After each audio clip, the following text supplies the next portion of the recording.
Tem, tem, Gente, tem fala. o Vivi, tem o Max conosco aqui, que acabou de fazer o curso de Mind Self-Compassion. Ah, que barato! Estou vendo ele ali. Boa noite a todos. Boa Boa noite. noite! Que coisa boa! Bem-vindo! Então, vamos começar essa noite. Quero agradecer muito, muito, muito esses 4 homens especiais que inspiram e que vieram no meu coração, cada um de uma forma, cada um escolhe um caminho diferente, mas um caminho que leva a gente a essa a paz, a plenitude, esse autoencontro. Então, o DEC nada mais é do que um canal que nasceu para expandir, para levar a mensagem de diversas ferramentas, que não tem certo nem errado, né? Não tem a meditação, o yoga, ayurveda, terapias, a gente tem tantos caminhos que a gente pode escolher e o que o coração vibrar, né? Então, é uma forma da gente expandir, da gente mostrar aqui pessoas reais que passaram pelas suas transformações e que, de alguma forma, podem trazer alguma mensagem, podem explicar, podem clarear, né? Trazer uma clareza de que não é tão difícil quanto as pessoas pensam. É só começar, é só dar um primeiro passo, né? E aí vou até falar do nosso querido Cadu Caçaú, né, Cleiton, que fala: dá um passo que o universo bota o chão embaixo. E sabe, tem umas frases dele assim que para mim são carro-chefe na minha vida. Quando eu tenho uma dúvida, e é isso. E aí a gente vai dando os passinhos e o DEC está se tornando cada vez mais um canal de mais expansão. Todos vocês estão convidados. Cleiton é o primeiro homem a entrar na plataforma. Toda a minha gratidão. Hoje ele está lá, já online, tanto com a terapia integrativa quanto com a yoga. Eu vou apresentar um pouquinho agora cada um de vocês, para a gente começar esse bate-papo leve, verdadeiro, tranquilo, amoroso, sabe? Para que a gente possa levar palavras, sentimentos, emoções, que a gente puder, né? E conectar cada vez mais com mais pessoas para esse mundo afora aí. Então, gente, eu vou ler porque vocês são muito chiques, entendeu? Senão eu vou esquecer alguma coisa. Vamos lá. Vou começar aqui da minha esquerda para a direita, que eu vejo primeiro aqui o Danilo. O Danilo Correia é diretor fundador do Vida Mindfulness e é especialista em Mindfulness pela Universidade de Zaragoza. Eu não consigo falar tudo de vocês, estou fazendo um resumão para que as pessoas possam entender um pouquinho quem são essas pessoinhas que estão aqui e que levam a sua vida de uma forma muito linda. O segundo que aparece para mim é o Rinaldo. Rinaldo é mediador, formado na OIT ONU, constelador familiar, educador e autor do livro Mediações Sistêmicas nas Escolas. O Cleiton é empresário, professor de yoga, terapeuta integrativo e facilitador de rodas de masculinidade. E o André, que estudou comigo, né, nos conhecemos desde a adolescência, o querido, é especialista em liderança consciente e gestão de estresse, fundador da Mantra Liderança Consciente. Então, eu estou aqui com esses 4 homens que trazem a sua energia, a sua história, para abrilhantar aqui essa noite de lua cheia, que a gente ainda está nela, né? Ainda está nessa lua cheia de celebração. E eu vou começar perguntando para o Danilo, que é o primeiro que aparece para mim, e depois eu vou pedir para cada um falar um pouquinho. Eu separei assim, 3 tópicos para a gente dar uma pincelada geral. A gente não vai conseguir falar de muitas coisas. Então, 3 tópicos que foram coisas que vieram aqui no meu coração e que eu perguntei para algumas pessoas, para os meus filhos, e foram coisas que eles gostariam de saber. Tá bom? Então, a primeira delas vai ser, Danilo, do que vem já até no nosso flyerzinho, né? Como o autoconhecimento ele contribui para que a gente tenha, né, na sua opinião, assim, de que forma, para que a gente tenha uma vida mais equilibrada, né, com as emoções mais equilibradas, uma mente mais acelerada, e com isso um corpo saudável, né, também.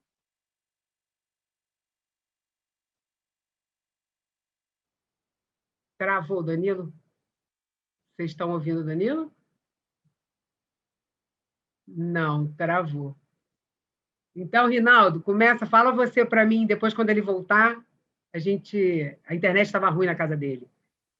Como que o autoconhecimento, né, ajuda a gente, contribui para essa vida mais equilibrada, mais plena, com essas emoções mais equilibradas? Fala um pouquinho para a gente. Tá bom, em primeiro lugar, agradecer, né, Vivi? Você oferecer esse privilégio para a gente estar aqui trocando informação, bate-papo com homens. A gente se conheceu lá na formação de Fogo Sagrado, que tem a ver com esse processo do autoconhecimento, que está na pergunta, de uma matriz brasileira, né? Acho isso é importante, gente. Eu estou vendo aqui, eu acompanhei um pouquinho dos parceiros aqui da roda, né? Uns com experiência em mindfulness, outros na parte da yoga, enfim, toda essa busca do autoconhecimento lá fora. E eu também bebo nessas fontes todas, mas como é importante também a gente valorizar a matriz brasileira na busca desse autoconhecimento.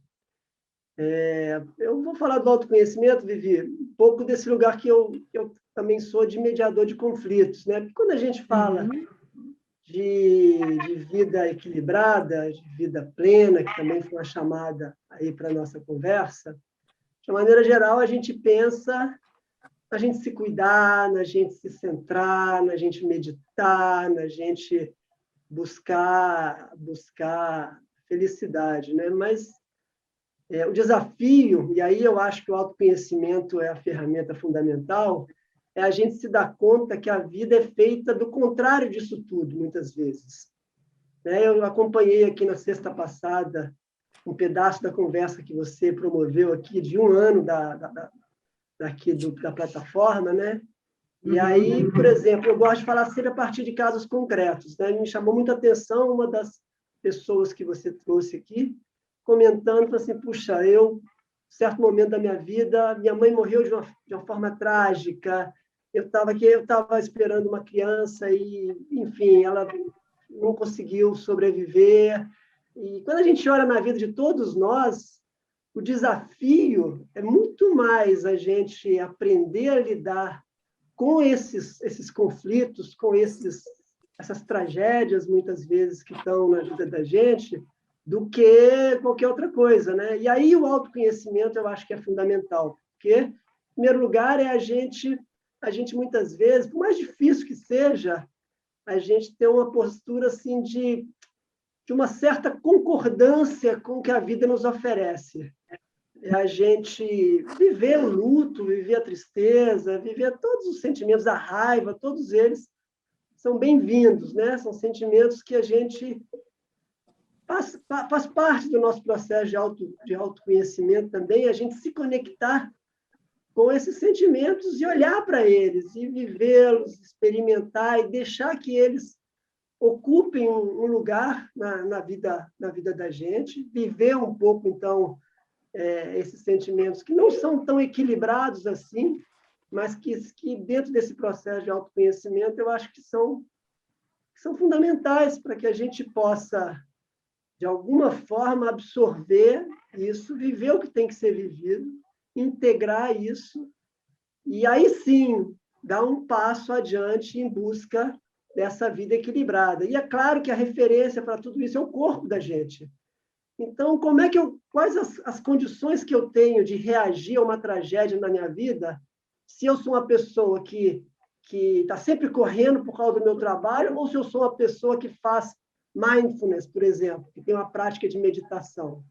É claro que eu vou conseguir reagir a isso e olhar para o meu interior de uma maneira muito mais equilibrada se eu tenho esse investimento anterior.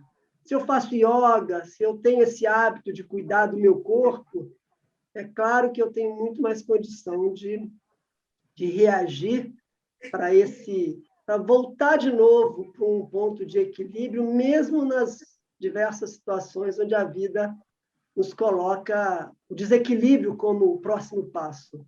O Covid está aí, qual de nós não está sendo desafiado a olhar para essa nova vida que se coloca aí, para essas novas dificuldades, E o autoconhecimento é o caminho que a gente tem à disposição. É o que me ocorre dizer, Vivi. Obrigada, Rinaldo. Com certeza, né? E quanto mais a gente tem clareza também disso que você falou ali, quando você menciona o elemento energético do fogo sagrado, né? Que você capta uma emoção, ou um padrão, você, quando toma consciência disso também, você sobe um degrauzinho, né, na sua consciência, e você também tem uma nova forma de ver o que aquilo antes era um desafio, né? Então, isso também te faz se conhecer melhor e entender que tem coisa que não precisa mais existir, né? Você pode deixar para trás, que não tem. É isso. Então, agora, quem ficou em seguida aqui para mim foi Cleiton.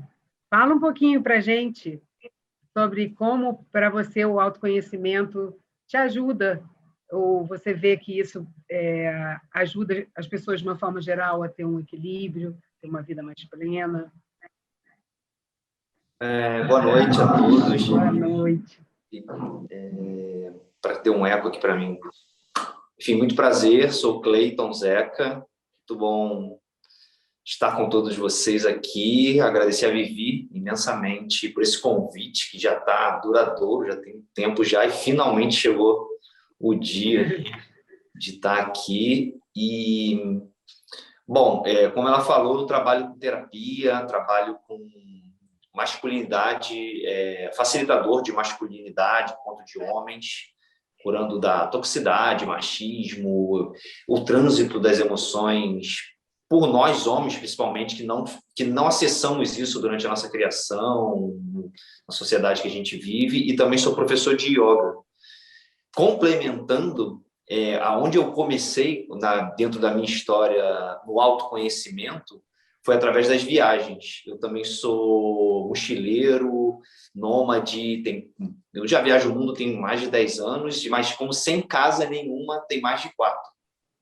Então, hoje eu estou aqui em Florianópolis, mas eu sou do Rio de Janeiro, sou de Niterói, e já viajei pelos 4 cantos do mundo, mais de 40 países, e ter ido a todos esses países sozinho, praticamente em todos eles, para mim foi uma baita ferramenta de autoconhecimento, de como me observar, de como lidar com as situações mais adversas possíveis, das minhas decisões, de quem eu sou, do que eu gosto, de como a expansão, né, de conhecimento em si, de sair da gente da nossa própria bolha, que é o meio que influencia a gente, faz a gente se desidentificar com quem a gente era e falar, e agora, quem a gente é? Mais autoconhecimento. O que sou eu fora do meio que eu vivia, né? O que eu vejo, o que eu observo em mim e nas pessoas é que a gente é produto do meio. As más influências, as boas influências, a forma que a gente veste, a forma que a gente se comporta. Então, se a gente está em vários meios, então a gente tem menos influência possível e acaba chegando mais na própria essência, né? De o que transita por mim, quem eu sou. E quando a gente chega de volta no nosso local, parece que a gente tem uma visão mais ampla do que está acontecendo, como são as pessoas, não que seja melhor ou pior, certo ou errado. Esse, para mim, foi a minha primeira ferramenta de autoconhecimento que eu vi como benefício meu. Porque a viagem foi que começou, mas o mais profundo para mim do autoconhecimento veio quando essas influências todas, porque eu viajava o mundo ainda quando era do mundo corporativo. Trabalhava muito, eu sou contador de formação e trabalhava em multinacionais, e há 10 anos atrás, tem 10 anos, eu caí com depressão, crise de pânico, doente, não conhecia nada de yoga, nada de terapia, esporte também, que eu faço muito. Mas viajava já, mas ainda assim, devido a trabalho, comportamentos, influências, eu adoeci. E aí sim eu mergulhei mais no autoconhecimento. Para me curar tudo disso, eu descobri a meditação, os esportes, terapias. E a partir daí, esse tal mundo holístico, mundo alternativo, mundo universo do autoconhecimento. E logo quando eu fiquei doente, eu não entendia por que eu fiquei doente, o que aconteceu. Pô, eu fiquei deprimido, aconteceu, as pessoas ficam, e não é bem assim. Os anos foram passando e eu fui me autoconhecendo e observando para notar que, cara, olha como eu me comportava, olha o que eu fazia, olha como eu bebia, olha com as pessoas que eu me relacionava. Então, quando eu trago isso ao longo dos anos, falando, poxa, agora eu faço melhores escolhas, agora eu cuido do meu corpo, agora eu cuido da minha mente, agora eu cuido das minhas emoções de alguma forma, e eu comecei a notar, com a soma das viagens que eu já vinha fazendo, a viajar de outras formas, e falar, olha o meio que eu vivo, a sociedade que a gente vive, ela tá legal? Ela e parece estar evoluindo muito, ou está parecendo ser mais depressiva, destrutiva, isso. E eu pensava comigo mesmo, eu estava no meio desse furacão, e me observar nesse lugar mais de fora e falar para mim, poxa, agora eu quero ajudar as pessoas a não precisar cair para isso, né?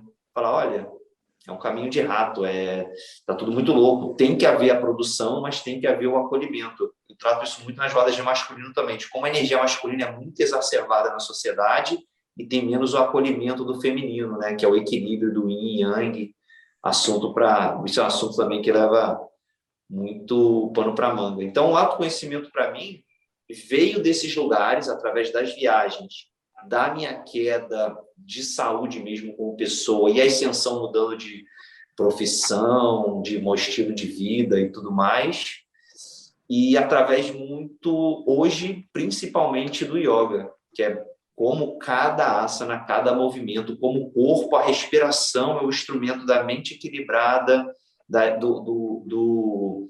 da observação como um terceiro e não identificação do que se passa com a gente, das emoções, do que a mente nos diz, da dificuldade, dos desafios e como a gente reflete isso para a própria vida. Ou seja, é um trabalho terapêutico de se observa autônomo, se conhece, saiba quem você é, independente de onde você vive. Então, como você se comporta de acordo com o lugar que você vive, como você seria se fosse você na sua essência. E através também do yoga, trazendo mais o centro para você mesmo, seu autoconhecimento através do corpo, dos desafios, do equilíbrio, da flexibilidade, de como sua mente se comporta, né? E desiste de cada desafio que aparece, como isso se reflete na própria vida. É um reflexo muito... Eu fico, enfim, para mim, quando eu dou uma aula, quando eu falo sobre, parece que eu estou fazendo uma poesia para os outros, tentando tocar de forma energética, de forma do ajuste, de forma de cada movimento, sair da mente e ir para si, e como levar isso para a própria vida, para todos os estados, sabe? Não que eu seja nesse lugar, é muito difícil, já que as influências são sempre o celular, sempre o mundo, sempre muito barulho, e estar se lembrando disso é, para mim, o próprio autoconhecimento de se comportar de forma a entender os gatilhos, o que se passa com você não, comigo, no caso, com as pessoas, com você, a pessoa que está aqui, recebe a aula. E transitando por isso tudo, para mim, o autoconhecimento é válido e é muito valoroso, porque é a pergunta dessa forma. Quem sou eu no meio que vivo e quem sou eu comigo mesmo? E a junção dos dois fazer pessoas melhores, sociedade melhor, mundo melhor. Como eu disse no início, por que o mundo está como está? A sociedade, os indivíduos, enfim, a gente sabe. Falei da minha história e eu era esse indivíduo e tento não voltar para lá, né? Porque às vezes também dá uns burnout, cai no estresse, a gente quer produzir, a gente fica muito na energia masculina de produzir e esquece do acolhimento, de que está tudo bem, de que o fluxo... Se encaixar no fluxo com entrega, tá tudo bem também. Eu costumo dizer, principalmente para os meus clientes, eu falo, cara, a gente é a natureza. Olha para o pássaro, olha para as nuvens, olha para os animais. Eles estão estressados? Aí você responde para si. Então, por que a gente está, sabe? Aonde que a gente se identifica tanto em estar nessa loucura? Por quê? Aonde? Para onde a gente vai, entendeu? A gente sabe para onde a gente vai. E mesmo assim, cai onde cai. Sim. Me identifico muito com você quando você fala de querer expandir, né? Que é isso aí. São umas curas muito profundas, com tudo isso aí, ó, que está no deck, que eu vivi, mais com o xamanismo, para querer levar isso para que as pessoas possam conhecer e possam se melhorar, né? Porque a gente se melhorando, a gente melhora o entorno, melhorando o entorno, e assim vai, né? A gente consiga levar a nossa mensagem. André, você que aparece para mim agora. Danilo está aí, ó. Danilo voltou. Como eu já tinha falado para Vivi, a internet aqui está arisca. Então, agora eu estou no 4G ou no 3G, no G que me ofereceram aqui. Então, bom, então aproveita que o seu G está funcionando e fala para a gente um pouquinho sobre como o autoconhecimento contribui, porque tem várias formas de falar sobre isso, né? Então, fala do seu jeitinho, da forma que se cria o seu coração. Eu só que... Vivi, eu tô sendo escutado? Tá sim. Então, então? Isso, você. Tá.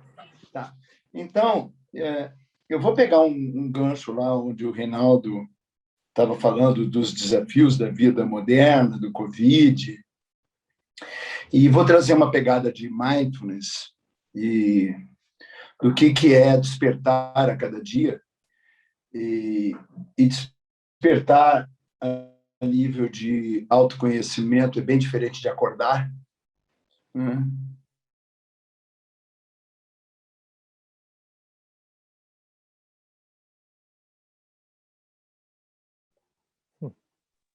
Deu tilt de novo, coitado. Eu acho que travou, né? Travou. André, vai ser... voltou. Os grandes médicos ensinam ir, como estamos vendo. Agora estamos te ouvindo. Estão me ouvindo? Voltou.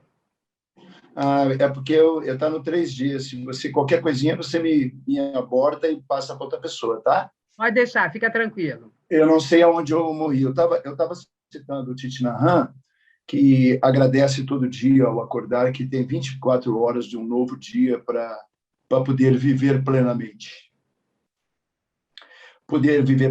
E, na verdade, o mindfulness não é nada mais, nada menos do que você estar apto a fazer escolhas.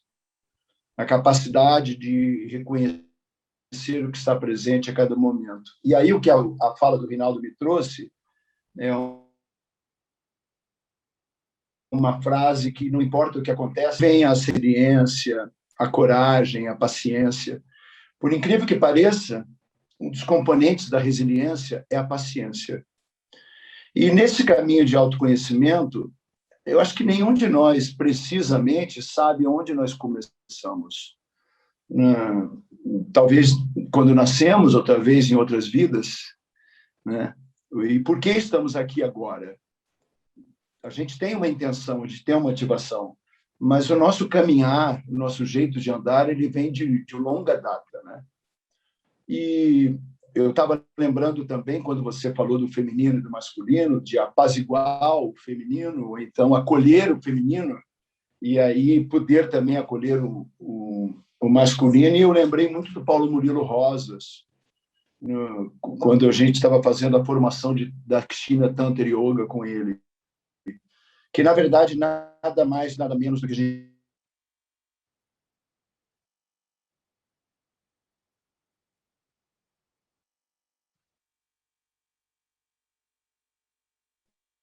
é simplesmente esse feminino e esse masculino. E, então, por isso que cada um de nós é único, e para cada um de nós, os asanas serão diferentes, as práticas serão diferentes e as séries serão diferentes, né? Mas o que o mindfulness pode nos trazer, não somente o mindfulness, né? Porque não basta atenção plena, não basta consciência plena, né? O mindfulness ele precisa estar acompanhado de sabedoria e de compaixão, né? Sabedoria para fazer escolhas, sabedoria também para se desligar um pouquinho do nosso eu, no fundo.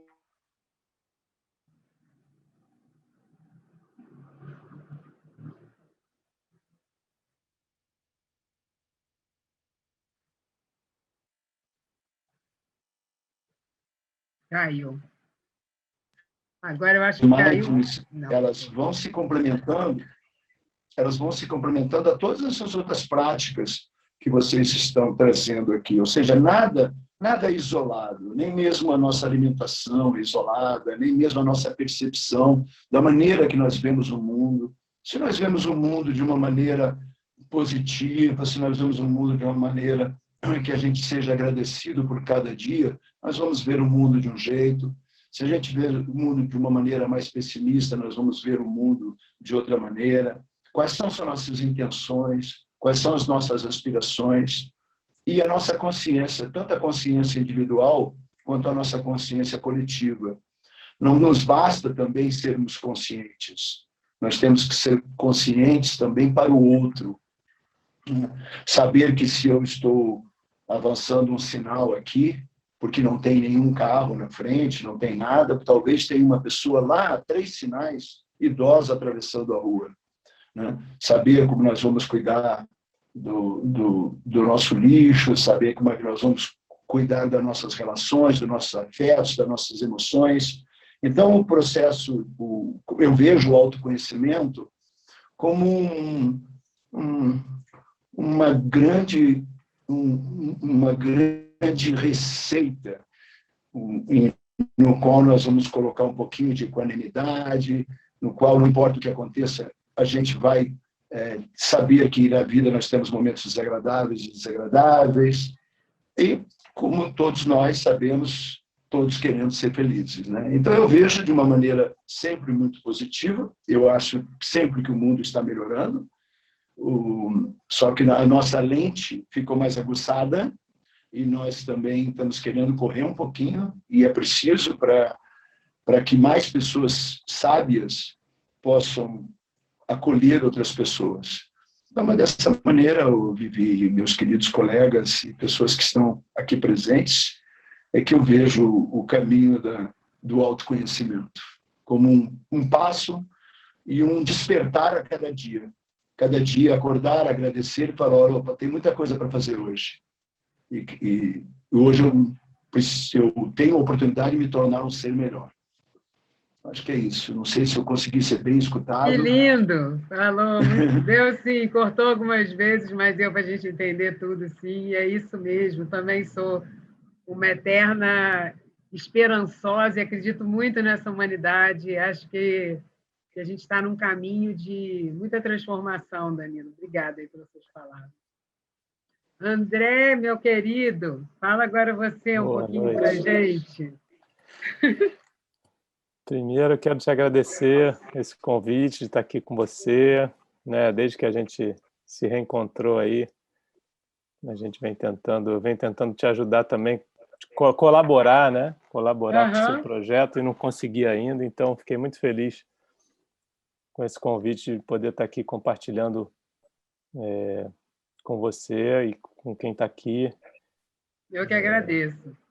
Então, prazer estar aqui com vocês, não só quem está aqui no painel, né, o Rinaldo, Danilo, Cleiton, mas quem veio também compartilhar, ouvir e, se possível, compartilhar o que percebe aqui, o que sente, né, para a gente poder enriquecer essa troca. O que você quer que eu fale mesmo?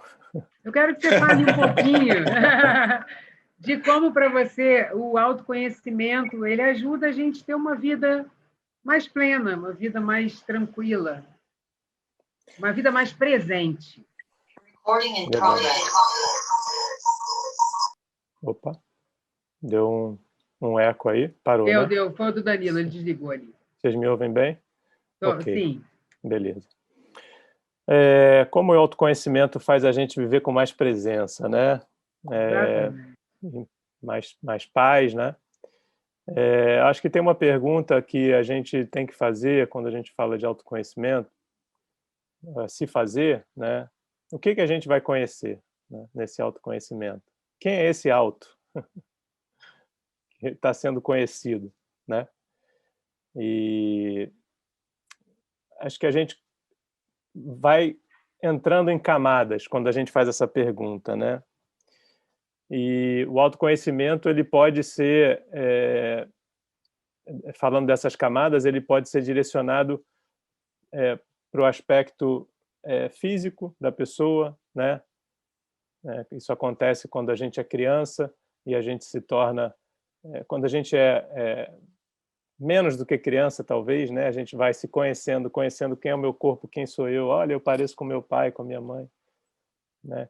Tem um aspecto que a gente vai se conhecendo, que é o conhecimento de o que a gente gosta, né? O que a gente gosta de fazer, o que a gente gosta na vida, que comidas a gente gosta, que pessoas a gente se dá melhor, né? E lugares e coisas, né? E tem um aspecto do autoconhecimento que a gente vai aprofundando, que é quando a gente vai conhecendo a nossa personalidade mais a fundo, que é como eu me sinto nas situações, né? E aí a gente começa a entrar um pouco mais num nível um pouco mais sutil, né, da natureza humana, que é o sentir, né, que envolve as emoções. E para isso, para a gente entrar nesse lugar, eu acho que a gente tem que realmente entrar nesse papo de autoconhecimento do jeito que a gente está aqui falando, né, que é ser capaz de perceber o sentimento, né? E eu acho que pela minha vida, né, e observando a vida de outras pessoas, né, das pessoas que eu tenho contato e que né, sejam em cursos ou, enfim, na vida, em geral, muitas pessoas, eu acho que a maioria das pessoas não estão preocupadas com isso ou atentas a isso, seria a melhor palavra, né? Não estão atentas a isso, o que a gente está sentindo. Porque a gente, acho que o Clayton tocou nisso, né? Na vida dele, a gente é educado a produzir, né? A performar, né? Então a gente é educado a cada vez fazer mais, né? Porque é isso que vai levar a gente a ser alguém, né? Nesse planeta, né? A gente a ter mais coisas, né? E eu acho que a gente está trazendo aqui, todos nós, né? Tanto você, Vivi, como nós que estamos aqui no painel, as pessoas que estão aqui, que se interessaram por estar aqui, já estão despertas para isso, né? E aí tem um outro aspecto do autoconhecimento que é um pouco confundido com a autorrealização, né? Na minha opinião, que é entender quem somos em essência, né? Que é isso que a gente acaba estudando quando a gente entra mais profundo na espiritualidade, né? Quem somos em essência? Somos essa persona? Somos esses sentimentos? Somos esse corpo, né? Somos esse ego? Ou somos algo que está além, né? Que transcende tudo isso, que não tem um nome, né? Que não tem uma forma, né? Que não nasceu e não vai morrer, né? E respondendo a sua pergunta, eu acho que para a gente viver, né, com mais presença, a gente tem que chegar nesse nível mais profundo do autoconhecimento, que eu chamo de autorrealização, né, que seria o grande, vamos dizer assim, a realização do autoconhecimento seria a autorrealização, né? Então, quando a gente se dá conta de que a gente é essa essência pura, essa consciência que tudo permeia, né? A gente pode chamar de vários nomes, né? Esse ser, essa alma. E eu acho que isso é o que de verdade traz a gente para uma presença, né? De realmente estar aonde a gente está. E isso não quer dizer, né, que a gente não tenha, no nível de quem somos enquanto personalidade, né, que a gente não tenha diferentes sentimentos, né, que a gente não tenha diferentes pensamentos, tudo isso vai continuar acontecendo, mas que a gente consiga estar consciente disso tudo, né? Essa consciência de que somos essa essência infinita, né, esse amor, né, eterno, ela é a principal a principal conscientização que a gente pode ter para a gente, de fato, estar presente nas situações da vida, né? Poder sentir, poder observar, né? A gente poder estar no lugar de testemunha, né, do que está acontecendo, né? Então, eu acredito que essa presença e eu acho que a paz, né, você falou também, né, de viver uma vida tranquila, uma vida em paz, eu acho que essa paz ela só vem a partir desse reconhecimento de quem somos em essência, né? E essa paz, ela também, apesar de estar presente, também não vai anular todos os episódios que vão acontecer na vida, não vão anular a pessoa que, por acaso, vai te xingar um dia na rua por algum motivo que ela esteja passando, né? E aí, né, buscando um pouco do que o Danilo falou, né, sabe-se lá por quê, né? Sabe-se lá por que a gente passa pelas coisas que a gente passa, né? É algo de alguma outra vida que a gente teve, que a gente fez alguma coisa, né? Ou simplesmente é algo que uma pessoa decidiu, né, naquele momento, mas não importa. O que importa é que a gente esteja consciente, né, de que somos algo maior do que aquilo que é finito, né? Que a gente sabe que um dia vai acabar, né? Então a gente sabe que o corpo vai acabar, a gente sabe que a nossa mente, né, ela vai deixar essa forma, né? Então a gente sabe disso tudo, né? Então a gente tem que buscar essa autorrealização, a gente tem que buscar esse conhecimento que transcende tudo que a gente experimenta com os sentidos, né? Maravilhoso. Lindo demais de ouvir falar, assim, é o sair da caixinha, né? Porque muitas vezes, assim, no meu caso, aconteceu muito isso, né? Quem olhava de fora, minha vida era perfeita, assim, o que tem de... Só que eu não era eu. Eu era alguém que eu era para ser aceita, né?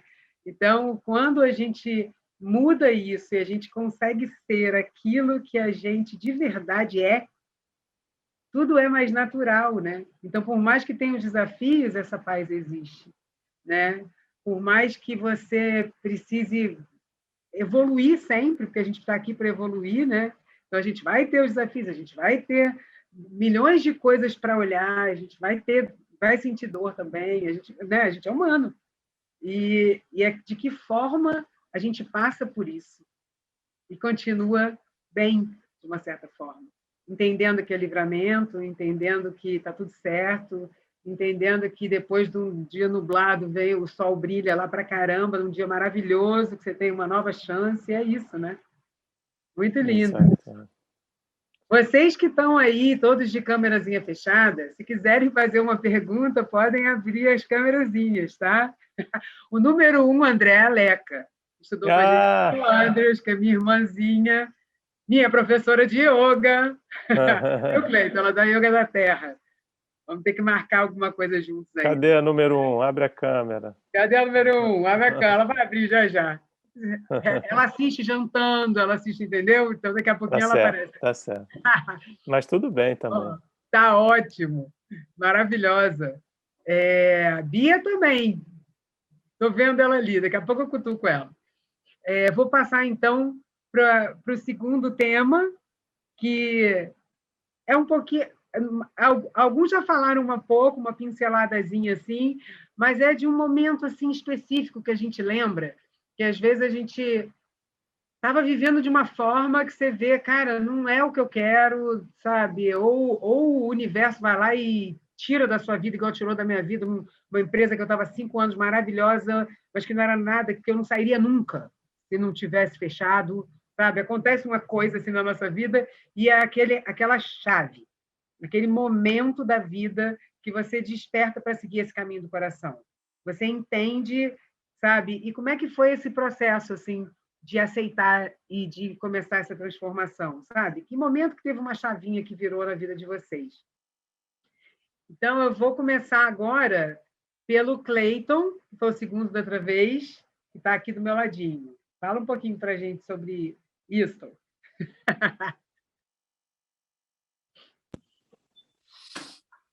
Salve, salve. A virada de chave foi isso? Isso. Quando que você... Acabou que eu queimei a largada, né? Que eu já falei Queimou, antes, não. né? Mas Você contou algumas coisas, mas você não assunto. falou quando. O que aconteceu? O que aconteceu para isso mudar? Vamos desenrolar o assunto aí, independente. A minha virada de chave foi o fundo do poço. Foi o que eu estava falando antes, né? Eu que vivi uma vida que parecia que, como a Vivi falou muito bem, benquisto, indo bem numa das maiores empresas do mundo da minha área de auditoria e contabilidade da época. Trabalhei por 8 anos numa multinacional e era bom na minha profissão, estava crescendo, ganhava bem, mas o quê? O que acontecia naquela época? Eu não conhecia nada sobre meditação, de esportes, nada de yoga. Eu era bom em trabalhar mais de 15 horas por dia e era bom na mesa de bar. Eu era o primeiro a chegar, o último a sair, indevitavelmente eu estava lá. E era bom da conversa, era bom do carisma, era bom de juntar a galera, sempre, mas precisava para isso estar bebendo para chegar ao que talvez eu achasse que fosse a minha essência. Para ter o carisma, para ter a falta de vergonha, para até lidar com mulheres. Isso é uma coisa que eu trago muito nas rodas de masculino, né? Relacionamentos, comportamento com mulheres. Quem eu era lá atrás? Como que eu era? Muito tímido, tinha que beber para ter atitude, para ter comportamento, para achar que aquele meu amigo que eu via, me comparava que era o bonzão, fala, cara, eu quero ser ele. Como eu consigo ser ele? Mais ou menos, não dando certo, mas perdendo um pouco da timidez bebendo, ou seja, fugindo através de paliativos, que é o que a gente vê acontecer, que acontecia comigo, de paliativos de quem a gente né? Que é através de bebida, das drogas, até de comida. Então, esse já é outro assunto de como a gente usa gatilhos e peneiras para não olhar para a própria essência, né? Para olhar para si mesmo. E lá atrás, com todos esses comportamentos, eu caí. Primeiro foram as crises de pânico, antes da depressão. Eu estava, como é que eu vou dizer? Trabalhando normalmente, eu viajava o Brasil inteiro, viajando, fazendo trabalho de auditoria, e comecei a ter crises de pânico, e até há pouco tempo atrás eu tinha vergonha de falar, que quem sabe como é crise de pânico, é a palpitação, é o medo do futuro, é calafrio, alguma ânsia de alguma coisa muito terrível vai acontecer. Tem gente que acontece que acha que vai morrer, tem gente que o gatilho é estar no meio de muita gente, é sair de casa. São vários gatilhos que fazem a pessoa ter a crise, a eminência de que algum perigo vai acontecer e, enfim, suar frio e desmaiar, seja o que for. O meu gatilho, sem eu entender nada, foram simplesmente, eu nunca ouvi falar, vontade de ir ao banheiro. Eu simplesmente não conseguia ir para algum lugar ao qual eu não visse ao meu redor o banheiro disponível. Porque eu achava que ia... Enfim, isso aí mesmo.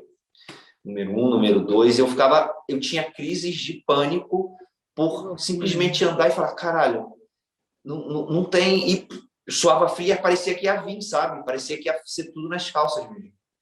E eu ficava, cara, o que é isso? O que está acontecendo comigo, né? E aí eu fui para o médico, exame de sangue, exame de estômago, exame de intestino, exame de um monte de coisa, falar, cara, não tem nada aí, nenhum exame dava nada. E eu, como pode? Eu tô aqui, tô com um problema, porque dá vontade de ir ao banheiro, não sei o quê. E na verdade não dava, foi um amigo meu que falou para mim, cara, você tá com crise de pânico, isso é mais na cabeça, não é na parte digestiva, não. Não é seu sangue, não é seu corpo, é a cabeça. Você tá dando um burnout aí. E aí que eu comecei a descobrir a meditação através da Arte de Viver, que é uma instituição mundial, foi onde eu comecei. Comecei a fazer kitesurf, que é uma... Eu tô até um cara aqui, ó, o Elias, ó, tá com kitesurf aqui na foto, ó. Eu comecei a fazer kitesurf. É o amor da Lé. Aqui caiu agora ele, ó, já vai entrar de novo. Acabou de cair, né? Comecei a fazer kitesurf, meditar, me desafiei a ir para a Espanha. Eu já tinha morado em Londres, isso foi em torno de 2012, 11 para 12. Eu já tinha morado em Londres em 2010, estudando inglês, mas trabalhando pela empresa ainda, e me desafiei para a Espanha com pânico para estudar espanhol. Eu falei, tu tem que fugir daqui e me desafiar a sair de casa, porque eu estava ficando com depressão dentro de casa.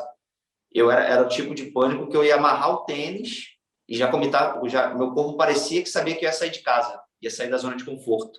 E já me dava palpitação. E eu falava, cara, eu tenho que me desafiar, eu tenho que me curar, eu tenho que ver o que está acontecendo. Eu não entendia que era ainda a bebida, que era eu estar trabalhando muito, que era meu comportamento, era tudo acontecendo ao mesmo tempo.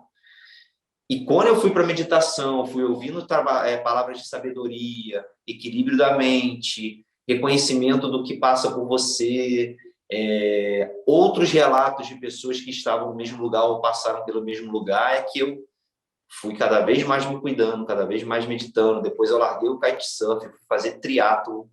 Aí comecei a fazer triatlo, aí fiquei 3 anos fazendo triatlo, aí fiz um Ironman, que é a prova mais extrema do triatlo, que é gigante, tipo, são 11 horas de prova, pedalando, nadando, pedalando e correndo. Pelo menos para mim foram 11 horas, né? A gente faz em 17, profissional faz em 8. E eu fui, tipo, olhando mais para mim, para o meu templo, para o meu corpo, me cuidando, largando a bebida aos poucos. Mudei de emprego lá em 2013, aí fui começar a empreender, ainda na minha área, na contabilidade, mas comecei a empreender, a trazer para mim e falar, cara, um dia... Aí eu comecei a ver quem eu era, o autoconhecimento. O que é meu sonho? O que eu gosto de fazer? Quem que eu admiro? Era os mochileiros. Eu já viajava, já tinha morado fora, já tinha dado um estilinho na Europa, apesar de ainda estar empregado no Brasil. Fala, cara, isso é muito legal. Como eu posso fazer isso o tempo inteiro? Sem precisar voltar, sem ir um mês de férias. Vou fazer uma empresa que um dia vai trabalhar para mim. Assim, trabalhar para mim, eu ainda trabalho, mas que eu consiga ter a liberdade de tempo e espaço. E, no caso, financeira também, né? E foi em 2017 que eu consegui vender a casa, vender tudo que eu tinha, doar e meter só mochila no mundo. Hoje minha casa é uma mochila que não está aqui perto. Eu carrego esse computador, o celular e o que eu preciso. E hoje tem tapete de yoga também, a tirapolo. E esse, para mim, foi o ponto de virada de chave. Quando eu caí, fui despertando, vendo como eu me comportava, como eu me cuido e começar a entender o meu lugar no mundo, que é, cara, como eu tentava fazer isso de outras formas antes, amigos que chegavam até mim perguntando as coisas de profissão, ou mesmo de eventos, ou de carreira. E eu falo, cara, hoje eu quero ajudar as pessoas a despertarem, simplesmente despertarem, porque a gente fala aqui do despertar, né? É de entender, não que a gente seja melhor ou pior, acima ou abaixo, mas tipo, olha onde você está. Tá legal? Ou você só não está enxergando de outra perspectiva?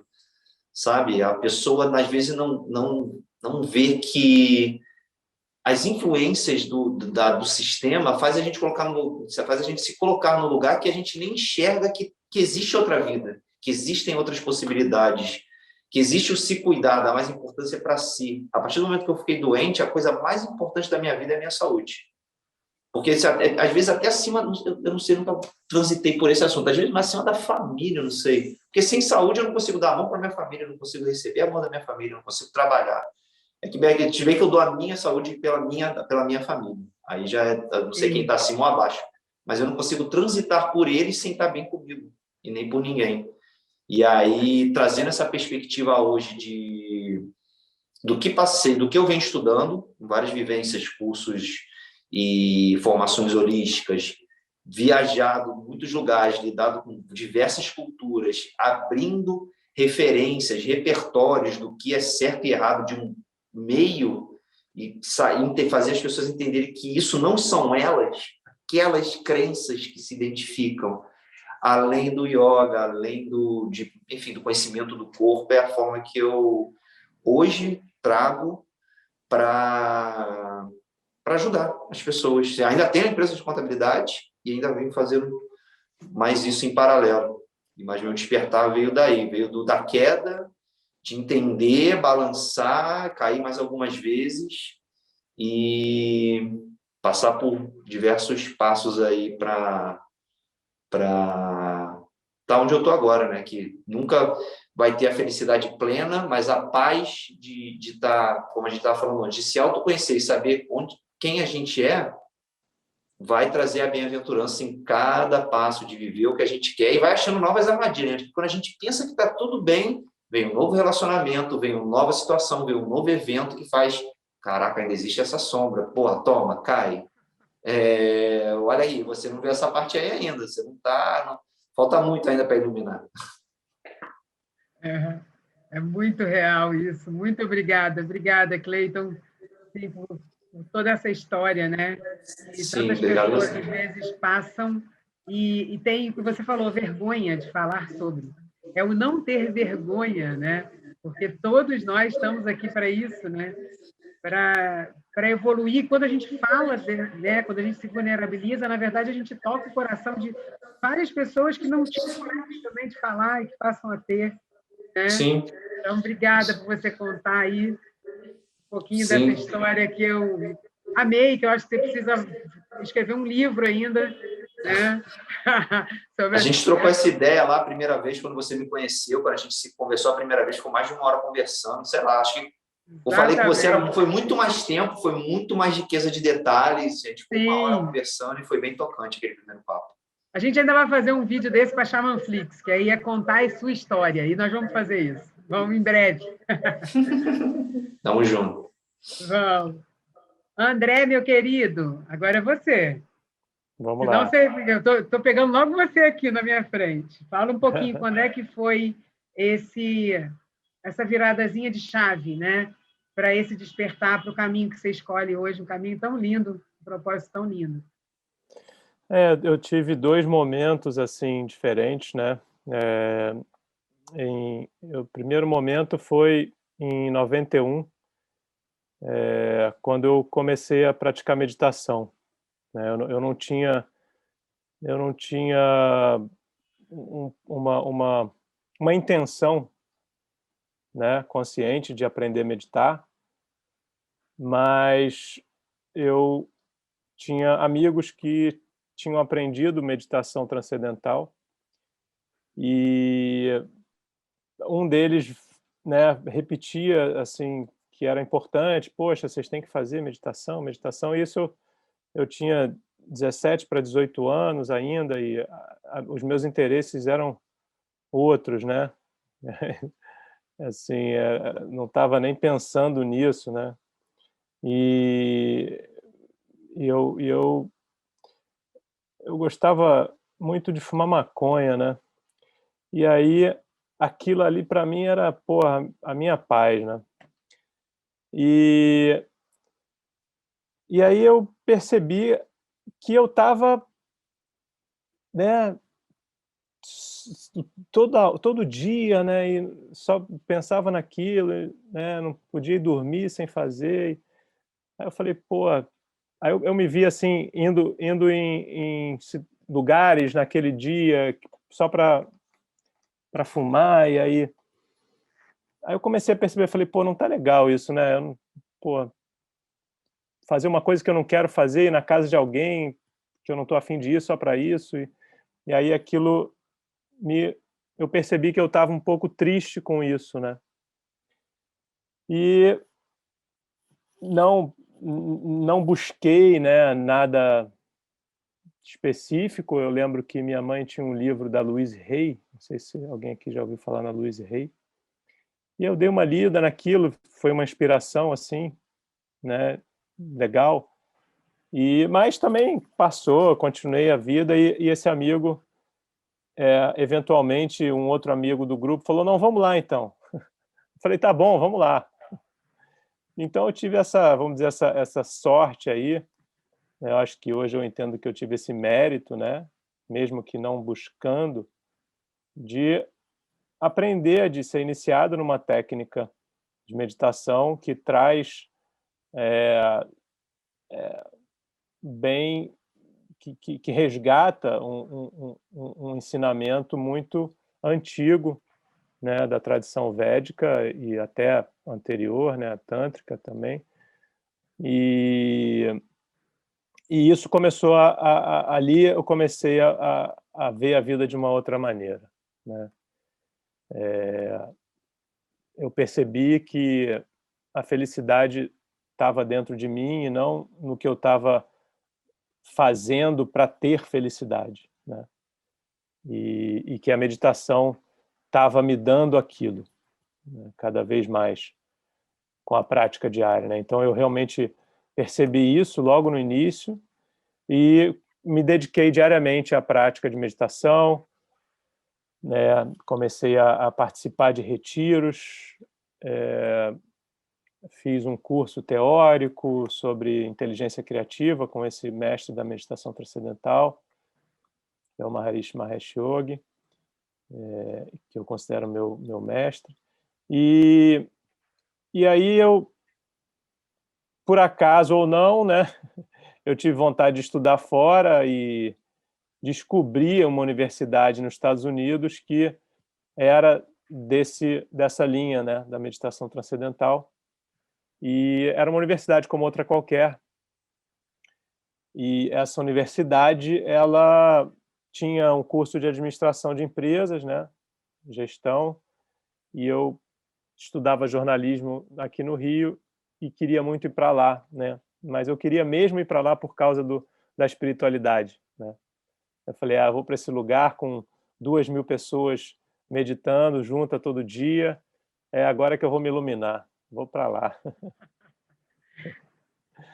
Então essa foi a minha mudança, a grande mudança, né? Foi o grande momento assim que eu percebi que a gente era algo além, né, da nossa personalidade e através dessa percepção da felicidade interior, né, dessa paz interior. E aí eu me formei lá, fiz vários cursos relacionados ao conhecimento védico lá também, além de estudar administração e me formar em administração. Fiz cursos teóricos, fiz cursos de meditação avançados e, né, mergulhei profundo nisso também. E todo dia, né, meditando mais tempo de meditação. E aí me formei e fui trabalhar com administração, né? Então passei por diferentes áreas, né? Trabalhei com varejo 8 anos lá nos Estados Unidos, depois trabalhei com segurança alimentar na área de não transgênicos, depois eu trabalhei com tecnologia, tive uma startup, e foi aí que eu voltei para o Brasil em 2011 para fazer essa... Quer dizer, eu voltei para o Brasil porque eu estava sem trabalho, né? Eu trabalhava com uma startup que terminou, que quebrou, e aí eu vim para o Brasil estava nessa época de Olimpíada, Copa do Mundo, e esse hype todo aí, e aí eu fiz uma startup que, graças a Deus, não deu certo, e aí em 2012 foi o segundo momento, né, dessa segunda virada, que nesse momento eu decidi que eu ia trabalhar com o que eu mais acreditava, né? Porque todos esses anos de prática e estudo, sempre a meditação e o conhecimento espiritual sempre foi o que mais me atraiu e o que mais eu tive interesse, né? Então, nesse momento, eu falei, chega, é agora ou nunca, né? Eu estava para fazer 40 e 2 filhos, né? Meus filhos eram pequenos ainda e eu falei, bom, se eu não fizer isso agora, né, eu vou ter que adiar mais 10 anos, talvez. E aí eu decidi que naquela época eu decidi que eu ia levar meditação e espiritualidade para as pessoas, né? E hoje esse é o meu trabalho, né? Eu levo meditação, diferentes cursos de meditação e enfim, a coisa evoluiu bastante também, né? Tem viagem para a Índia, tem retiros, tem aulas com o meu professor indiano hoje, meu mestre indiano que eu conheci recentemente na Índia. Então, a vida, com certeza, passou a ser uma vida muito mais significativa para mim, né? E eu passei a enxergar o trabalho como um meio, né? E não como eu enxergava antes, que era um fim apenas para ter uma sustentação material, né? E hoje o trabalho é um meio que a sustentação financeira é uma consequência, né? Não é fácil financeiramente para quem trabalha como autônomo, né? Com filhos, né? Meus filhos moram nos Estados Unidos, né? Eu não mencionei, mas eu casei com uma americana, né? Hoje a gente não é mais casado, já há muitos anos, mas meus filhos moram lá, então, né? Para quem sabe qual é o câmbio do dólar hoje. Uhum. Então, os desafios da vida continuarão, os nossos karmas, nós vamos ter que trabalhar e vivê-los, mas o propósito, né, de você levar para as pessoas algo que você entende que seja o mais elevado possível que você possa levar para as pessoas, realmente não tem, eu não consigo descrever em palavras tamanha a satisfação, acho que essa palavra é a melhor que eu posso usar, mas não descreve, né, essa sensação de completude, de plenitude, de poder compartilhar isso com as pessoas, né? Então, resumidamente, é isso. De realização, né? É lindo em 30 demais. anos aí. Muito lindo. Nossa, mãe, e é uma escolha que não é fácil, né? Nem não um é pouco. fácil. Não é fácil, nem um pouco. Eu lembro muito bem, eu me encontrei com você, olha que doido, né? A gente se conhece do colégio, e eu fui reencontrar o André, porque a gente estava numa reunião da Impacto, e eles estariam a meditação transcendental, que eu fui iniciada, né, para conhecer. Você já tinha sido iniciada com o Gustavo. Com o Gustavo, Gustavo. E aí a minha irmã, poxa, mas você precisa conhecer o André. Quando eu olho, tá, eu que preciso conhecer ele, tá bom. Esse mundo é muito pequeno, né? E é muito lindo, que aí as pessoas que buscam a mesma coisa, né? E é como o universo vai atraindo, né? A gente vai de novo se encontrando, né? É isso aí. Né? A gente atrai aquilo que a gente vibra, né? Então. Exatamente, que a gente continue sendo amor em movimento, gente. Vibrando muita luz, né, para esse mundão afora. Danilo, fala um pouquinho agora para a gente. Qual foi o momento que a sua chave virou? Muito lindo escutar meus queridos companheiros, e cada um com a sua história. Eu vou começar lembrando quando eu com 20 e pouquinhos anos, eu cheguei no Rio com 16 anos, e quando eu estava fazendo meu mapa astral com a Claudinha Lisboa, que na época estava começando, e ela me disse assim que eu não pulava de árvore em árvore, eu pulava de floresta em floresta, né? E aquilo me deixou assim, continuei fazendo trânsito com ela há muitos anos, etc, etc. Mas a minha formação é ciências da computação, né? E já quando eu estava na PUC, e uma vez, ano retrasado, eu estava voltando lá do Três Coroas, lá um centro de budismo lá na Serra Gaúcha, e eu cedi o lugar para uma criança, e a avó dela falou assim para mim, o que você faz? Eu falei assim, eu faço uma pessoa da prática, etc, etc. Minha formação é ciência da computação, ela fala assim, tem tudo a ver com o budismo. Depois, quando você começa a estudar um pouquinho de neurociência, você vai ver que talvez tenha um pouquinho a ver mesmo. Mas aí, ou seja, minha vida foi mudando muitas vezes. Eu ainda na universidade, ainda na PUC, aqui no Rio de Janeiro, eu tinha lido todos os livros do Krishnamurti e não sabia que eu ia me encontrar com ele novamente em 2006. Nós estamos falando de 1978. Eu hoje estou com 69 anos. E eu tinha estabelecido uma meta para mim de me auto-aposentar aos 50 anos. Não consegui aos 53, onde eu me desliguei das minhas empresas, empresa para o Brasil inteiro, etc, etc.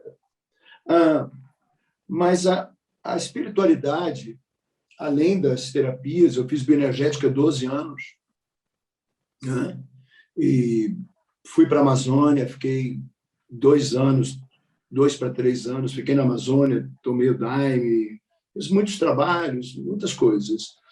Mas como é que, em 2006, quando eu saio das empresas, quando eu deixo para lá, e vou me dedicar ao yoga? até que em 2010 eu fui para a Índia com Paulo Murilo Rosas, e aí verdadeiramente a vida mudou, mas não sabia eu que eu ia já praticante de meditação, não sabia eu que eu ia me dedicar e eu ia me encontrar nas práticas de atenção plena, de consciência plena, de mindfulness, e ser um estudioso do assunto e um praticante do assunto, né? Hoje, tem aqui o Max, que já fez 2 ou 3 cursos comigo, tem a Célia, que está aqui com o nome de Juliana, né? Que a gente também agora vai fazer a formação do Mind Self-Compassion. Então, eu rodo um programa de performance que eu fiz na Universidade da Califórnia, porque a minha paixão é o snooker. Então, eu fui para a Inglaterra e fui me tornar coach de snooker. Mas eu descobri que os atletas que eu treinava, na verdade, a gente sabe que esportes de alto nível, tudo se resolve no mental, né? É onde pelo menos 80%, principalmente alguém aqui no triatlo, ou no snooker, ou no golfe, ou no basquete. Então, eu fui trazer o mindfulness para dentro do esporte. E aí, eu sou aluno de um lama há 6 anos. Eu acabei de chegar de um retiro agora. Na verdade, de uma formação. Eu formei a primeira turma. Minha primeira turma de instrutores foi formada agora. Mandei até as fotos para a Vivi. Então, na verdade, este caminho que está aqui desenhado, 2006 ou 2010, mas, na verdade, o caminho está mudando o tempo inteiro, gente. O tempo inteiro o caminho está mudando. E às vezes, eu penso assim, talvez o meu caminho hoje seja simplesmente me sentar todos os dias. Me sentar todos os dias com as minhas práticas. E a maneira... Agora eu estou fazendo um curso, por exemplo, com o Mingyur, do Caminho de Bodhisattva, tinha acabado de fazer um retiro com ele, no qual cada vez eu vejo mais sentido que a sua felicidade está quando você faz o outro feliz. A partir do momento... talvez eu nem em teoria tivesse isso. Hoje eu tenho no meu coração. Hoje eu tenho incorporado dentro de mim que, ao fazer o bem para o próximo, seja ele quem for, goste dele ou não gostando, né? Tenha minhas resistências humanas, as minhas imperfeições humanas, né? Mas cada dia que eu acordo, eu penso assim: a quem eu vou beneficiar hoje? E poder entender que isso não pode se transformar num sacrifício disfarçado de virtude. Porque, às vezes, é um caminho também, os desvios da espiritualidade, no qual o fazer o bem está dentro da própria nossa autoestima, né? E aí, quando na compaixão, a gente vê um contraste muito grande da autoestima com a autoapreciação. Alguém, eu acho que foi o Clayton, que trouxe uma virtude minha. Então, é tão barato a gente poder autoapreciar o nosso caminho, né? É muito bacana reconhecer isso, né? E esse caminho da maturidade é um caminho, e talvez até pegando um pouquinho do Mingyur, eu acho que alguém trouxe aqui, na verdade, o que ele fala é que a consciência, a awareness, nunca morre, mesmo quando a gente morre, né? Um ser consciente, aquela consciência, como ela é pura, ela continua. É nisso que os tibetanos acreditam, né? Mas o que eu penso é que o meu professor fala uma coisa, meu professor Lama Janshub, ele fala uma coisa que eu acho muito linda. O que é um ser maduro? Eu fui aprender isso muito recentemente, gente, então eu vou compartilhar com vocês. Um ser maduro é um ser que sabe lidar com os paradoxos. Um ser imaturo é um ser que quer tudo do seu jeito, né? E ao saber lidar com os paradoxos, nós vamos saber lidar ou vamos lidar, como o André trouxe, não só com as nossas imperfeições, não só com a nossa vulnerabilidade, como o Vivi falou, mas também, não só com as nossas imperfeições, mas com os desafios da nossa vida, né? Os desafios que nós vamos ter da nossa saúde, a perda de um ser querido. Agora, na pandemia, talvez muita gente tenha perdido pessoas queridas. Eu perdi algumas pessoas queridas, alguns amigos, e aí eu trago, assim, para reflexão, um evento com o Dalai Lama, que ele recebe 2 notícias no intervalo de 1 minuto. Ele recebe uma notícia de um lama que tinha ateado fogo às vestes, né? E ele derrama uma lágrima. E logo depois ele recebe uma notícia que uma criança tinha nascido e ele sorri. Ou seja, a consciência não é afetada pelo que acontece, né? Então, eu acho que essa, na verdade, é a grande virada. A virada de o que é consciência, o que é estar consciente, o que é estar desperto, o que é estar atento. E isso é uma tarefa da vida diária, como meus colegas falaram também aqui, tanto o André quanto o Cleiton e o Rinaldo agora vem na sequência, né, Rinaldo, nessa segunda ronda, saber que nós temos essa força e nós temos essa maturidade, né?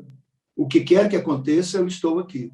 Eu sou o mastro, eu não sou a bandeira, né? Eu estou aterrado, né? Então, eu acho que esse é o meu momento de virada, na verdade, talvez pela minha história de vida, que aí é uma coisa que nem cabe aqui, começa quando eu nasci mesmo.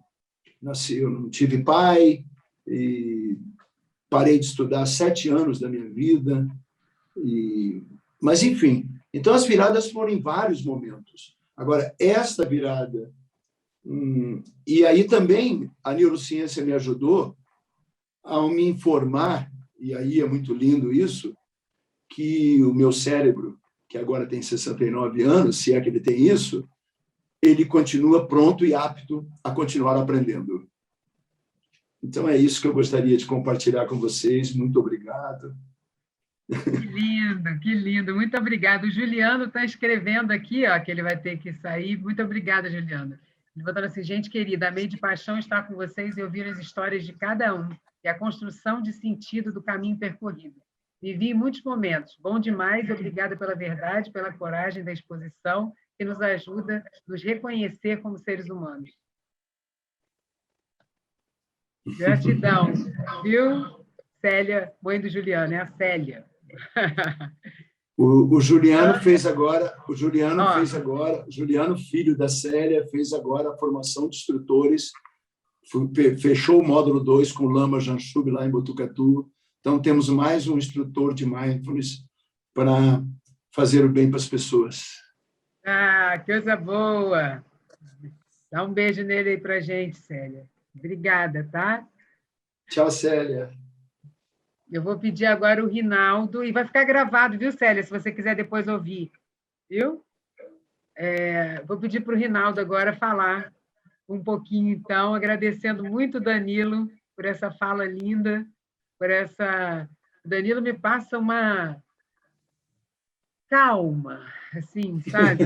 Aquela sua prática de mindfulness que tem lá no YouTube, todas as pessoas que eu já mandei, se curtissem, a gente tinha não sei quantas curtidas, porque eu não tenho tantas assim, não. Mas todo mundo manda depois. Caraca, olha, obrigada por ter enviado isso. A gente precisa botar mais lá, né? Porque às vezes é uma palavra, é o tom da voz, né? Muito obrigada. Obrigado, Vivi, pelo convite. Sempre, vocês sempre estão... As portas do deck estão todas abertas para todos vocês, a hora que quiserem, viu? Rinaldo está preparando para vir.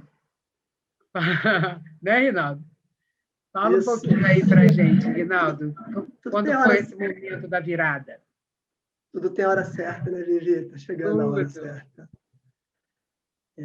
Puxa vida, que privilégio para mim ser o primeiro a falar lá no início e poder falar agora, depois dos três relatos, né, mais pessoais, porque me faz me dar conta de que como nós somos parecidos, todos nós, né? Porque cada coisa, cada virada de chave de uma das pessoas que puderam falar aqui, ressoou em mim, porque também foi algo que eu vivi, né? E quando você pergunta de virada de chave, nossa, são algumas. Eu acho que ainda virão outras pelo futuro, né?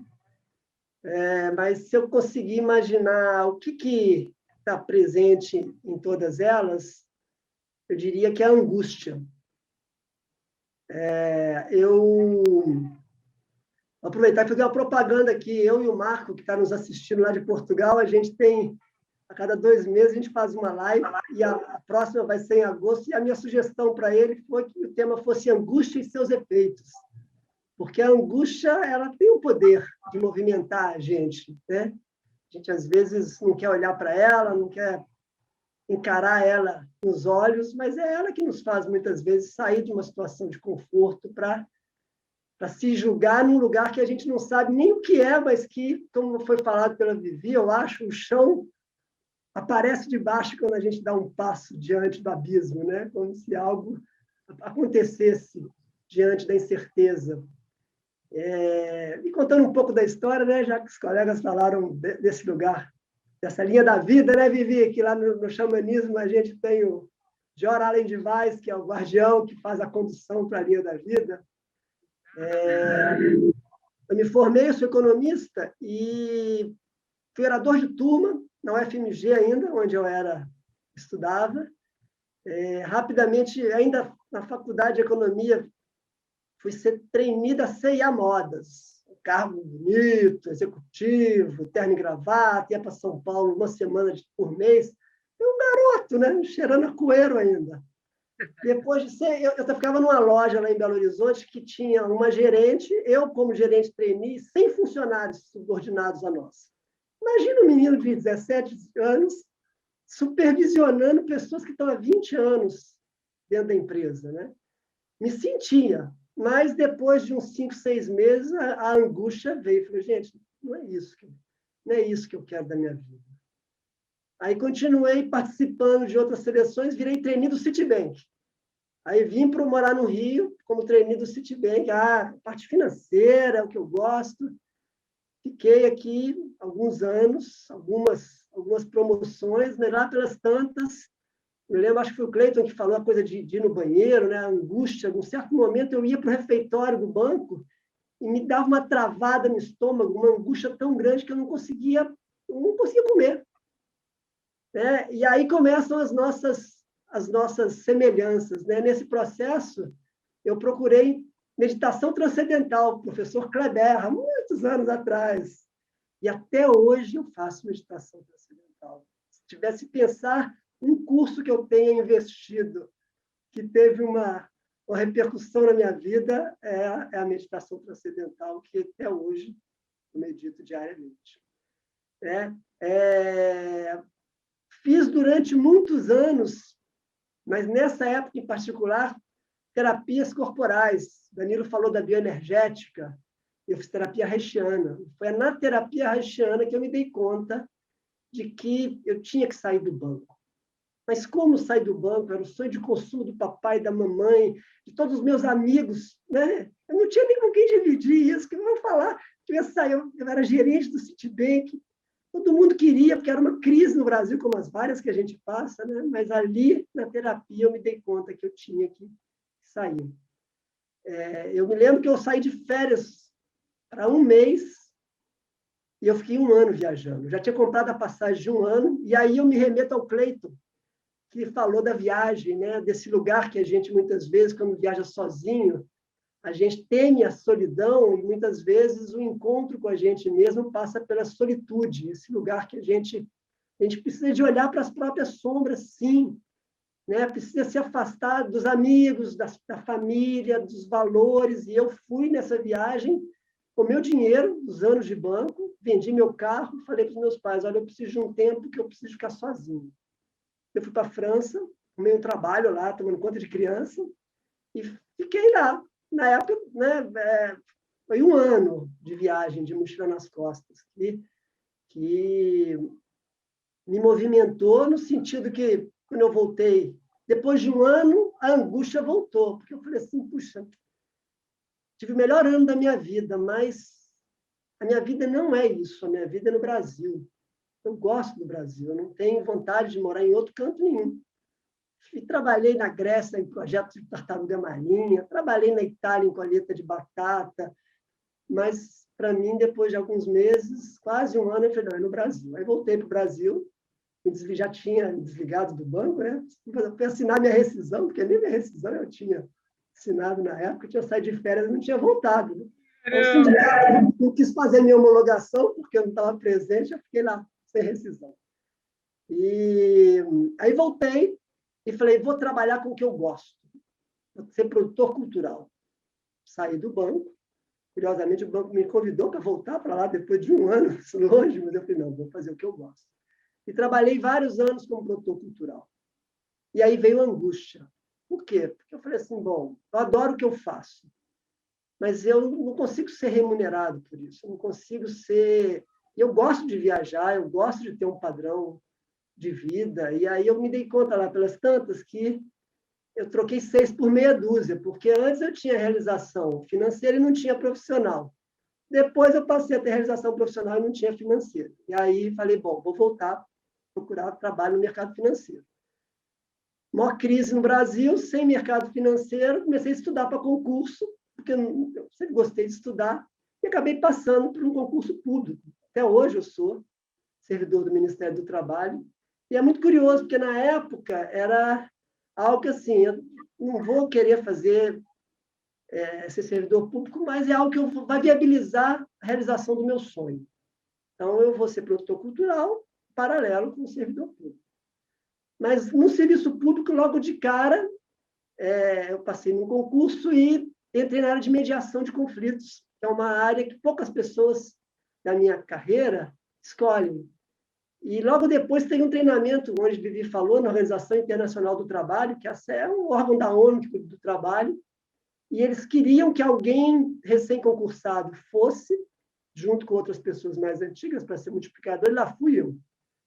E ali eu me encontrei no lugar que eu menos esperava, que era trabalhar com esse olhar da mediação, que para mim ser servidor público já era um meio termo entre fazer o que eu gostava e ter o reconhecimento do meu trabalho de alguma maneira que viabilizasse eu ter as coisas que eu queria ter.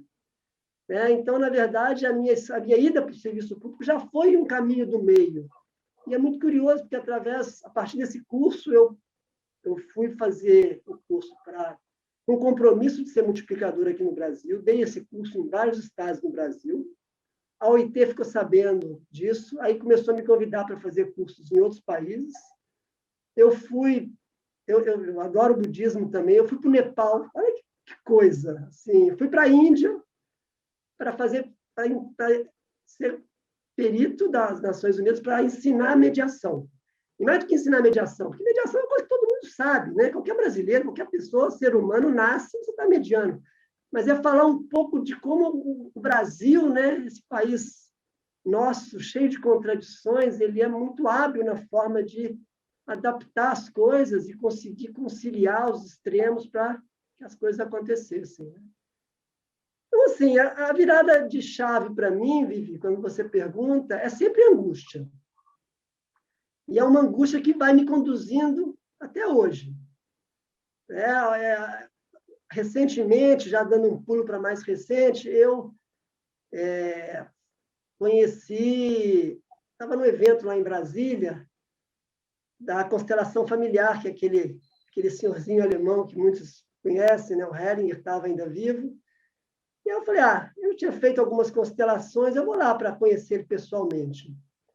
E ele começou a falar da filosofia que está por trás das constelações, e eu vi o quanto daquilo tinha a ver com mediação. E tinha a ver com aquilo que é o mais difícil da mediação, que é o mais difícil da maior parte, no meu ver, das abordagens, que é esse lugar do não julgamento.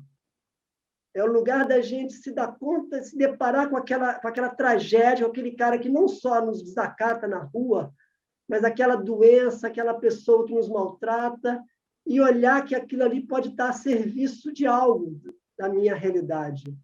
E que eu posso escolher sair na porrada com essa pessoa, ou ficar discutindo política, ficar discutindo futebol.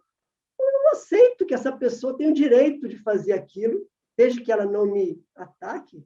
Se ela me atacar, eu tenho que buscar recursos para, de alguma maneira, lidar com isso e me ver protegido, mas eu não preciso de entrar na energia dela.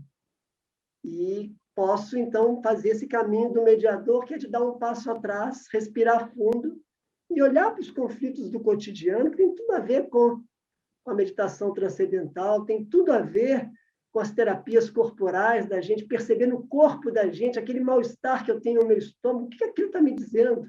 Para onde eu olho? Aquela doença, aquele cisto que eu tenho, aquela insônia que eu estou tendo à noite, para onde eu olho? É angústia. A angústia a serviço da gente, porque a gente muitas vezes vê, e eu vivi a última conversa que você teve, né? As meninas falando com os padrões muitas vezes se repetem na vida da gente, né? E por que eles se repetem? Eles estão ali batendo na porta da gente para dizer, olha, estou aqui de novo, você vai fazer igual? Vai fugir de mim? Ou você vai, pela primeira vez, olhar para mim, olhar para essa sombra, olhar para esse lugar que você não quer ver, para fazer algo de diferente, algo que você seja menos crítico ao outro, onde o outro fez o que fez e você toma ações independente do outro.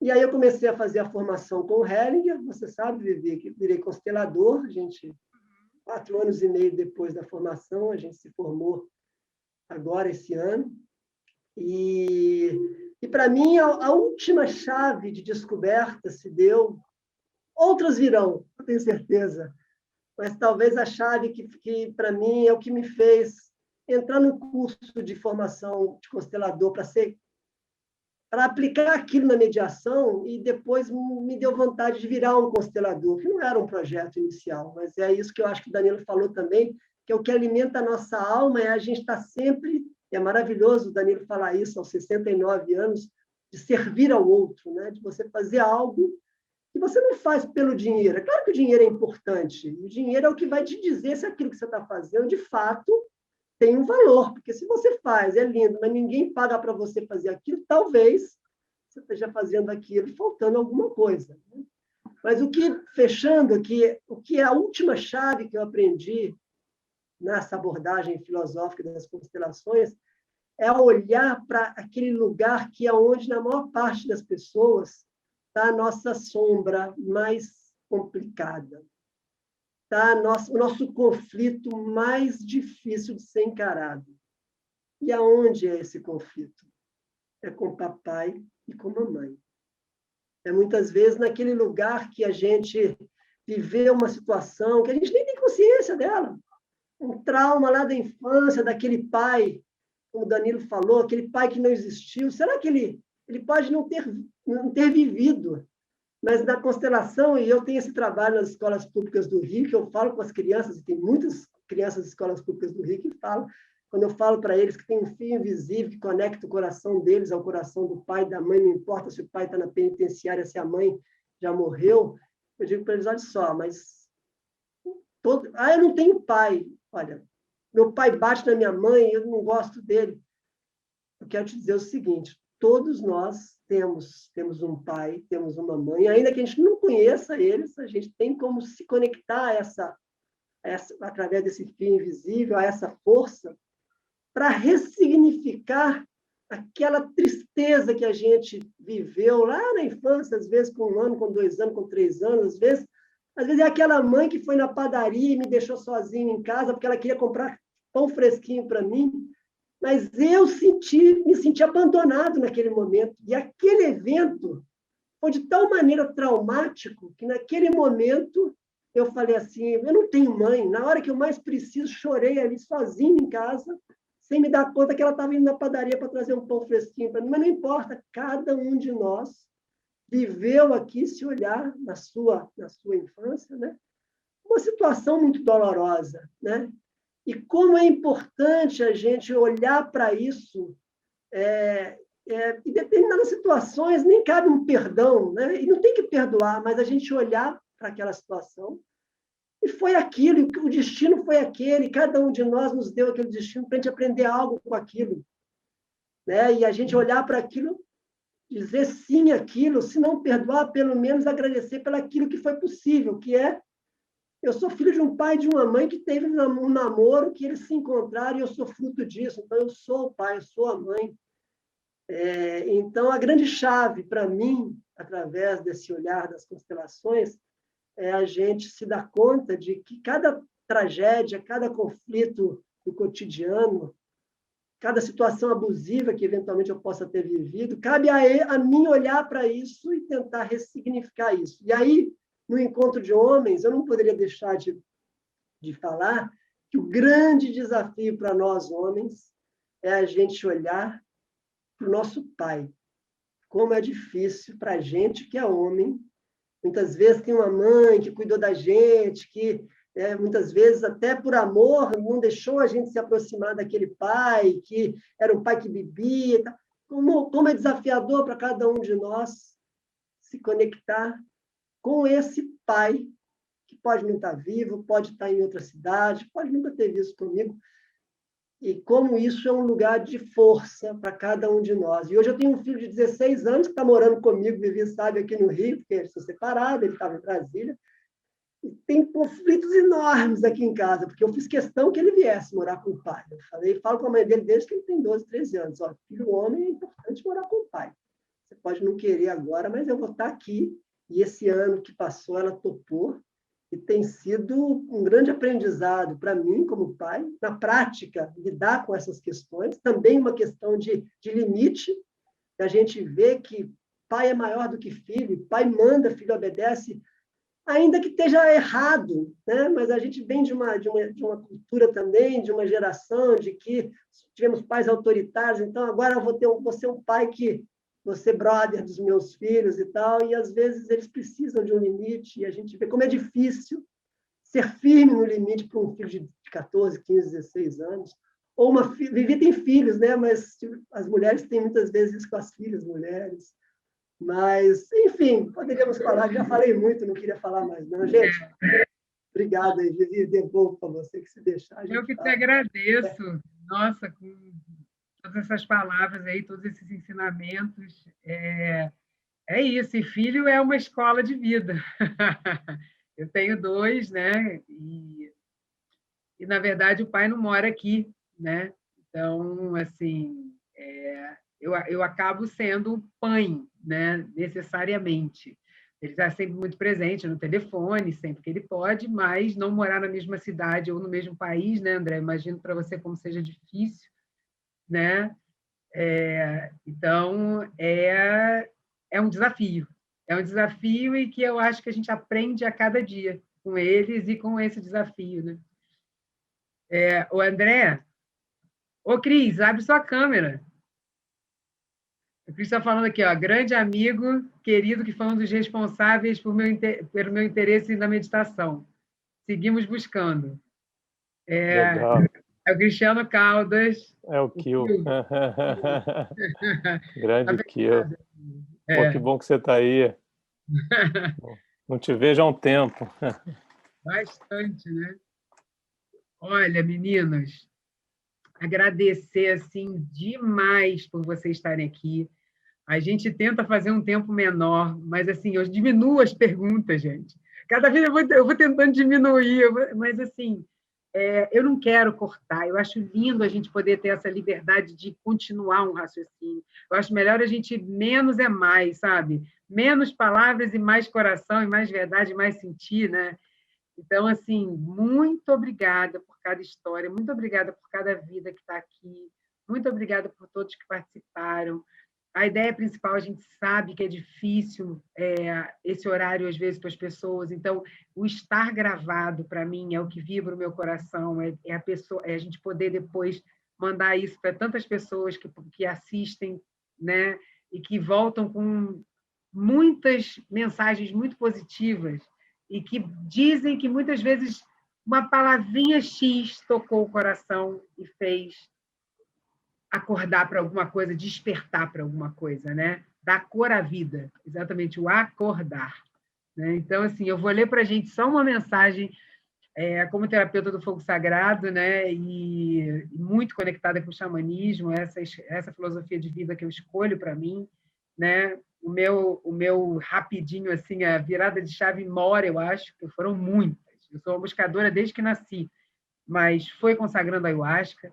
Então, foi na minha família da floresta, foi na família Arco-Íris, na Comunídeos Rio, né, junto do meu irmão Ítalo, que é o Guerreiro da Paz. Continuo lá, continuarei lá, hoje ajudando a ancorar o trabalho, né, e já fui muito resgatada.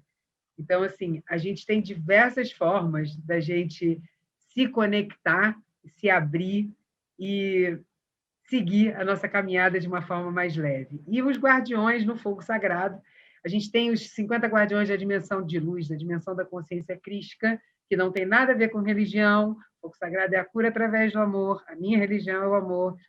E aí, esses guardiões têm mensagens. Então, hoje eu tirei uma cartinha para a gente. E na cartinha da Ângela Fusaro, que é desenhada, veio o Dinamós. O Dinamós, ele é uma espiral ascendente. E aí, na cartinha da Mônica Oliveira, que é a minha mestra amada, nossa mestra, né? Ela diz o seguinte, eu gosto de ler a mensagem deles, que sempre tem um toquezinho no nosso coração, né? Sou o guardião que vem trazer energia e ânimo para sua alma. Sou o regente do átomo. Venho romper com a inércia na fase inicial dos seus projetos. Trago a força necessária para fazer mais do que você imagina que sejam os seus limites. Então, que o Dinamós possa fazer assim, ó, impulsionar todos nós que estamos tendo a coragem de ser quem a gente nasceu para ser. De ser e de todos os dias escolher, Danila, como você falou, que uma das coisas que mais me traz alegria e plenitude é levar o amor, é ver a transformação na vida das pessoas, é poder falar uma palavra que às vezes a pessoa está precisando ouvir, sabe? Isso é o que faz maior diferença, acho, na vida da gente, é fazer o outro sorrir, né? Sejam filhos, sejam amigos, seja uma pessoa que você encontra na rua que está precisando só de um olhar, né? Então, muito obrigada. Ó, aí, André, que apareceu aí. Ó. Aí, eu vi. Me fez abrir o sorriso. Bom te ver aí, irmão. Então, muito obrigada, gente. Obrigado, Vivi. Obrigado, meus companheiros. Obrigado a todos. Obrigado, gente. Tchau.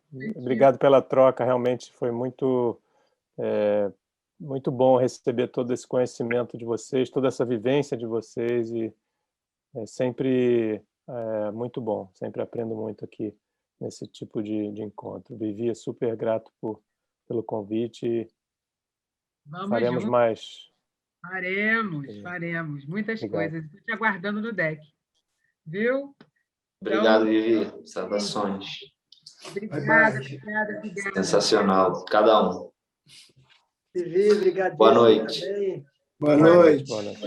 Valeu, Danilo, Reinaldo, André. Boa noite, André. Valeu, prazer. Prazer, Cleiton, Reinaldo, Danilo. Boa noite, Mauro. Manda o convite, Mauro. Manda o Foi convite uma honra estar aqui com vocês. Quando vocês forem fazer o encontro. Prazer, Marco e Marcos também. Convite, tá? Prazer. Reinaldo, alô. O convite do Rinaldo que você está falando, né? O Marco e o Rinaldo vão mandar o convite para a gente. Sim, vai ser lindo. Vamos continuar nessa caminhada aí juntos. Aguardo vocês lá no deck também, tá? Valeu, Vivi. Obrigado por tudo. Valeu. Compartilhar. Bom estar com vocês. Bem-vindo. Tá, gente. Boa noite. Boa noite. Se cuidem. Se cuidem. Ele tem que organizar agora um encontro presencial, depois que a pandemia passar. Vamos, com fogueira e tudo. Eu já estou boa. Fazer uma roda. Imagina uma roda lá na Comunídeos com uma fogueirona no meio, a gente poder filmar lá, todo mundo presencial ali. Gente, vai acontecer, já. Boa, Vivi. Vai chegar. Você representa esse espiral aí muito bem. Oh, meu Deus! Para todos nós. Foi muito bom ver essa mensagem aí, adorei. Muito bom. Ele vem para impulsionar. Lembra dele? Chama, fala com ele. Não, muito bacana ouvir essa carta aí, que eu estou nesse momento com vários projetos, né, e ressignificando algumas coisas dentro do meu trabalho também. Muito bom. É o que aconteceu comigo agora com a Sharon Flix, né, que já está aí parada, mas ontem ela veio e falou assim, eu preciso nascer. E eu não tinha programado nada. E ela fez ela mesma, e aí, logo depois que eu fiz tudo, postei tudo, né, totalmente conectada, eu olho para o passarinho ali do meu ninho e ele nasce. Falei, ai, gente. Olha aí. Obrigado, senhor. Tá bom, entendi o recado. Na hora certa. Na hora certa, é isso. E vamos Valeu, que vamos. gente. Beijo para vocês. Valeu, Rinaldo. Prazer.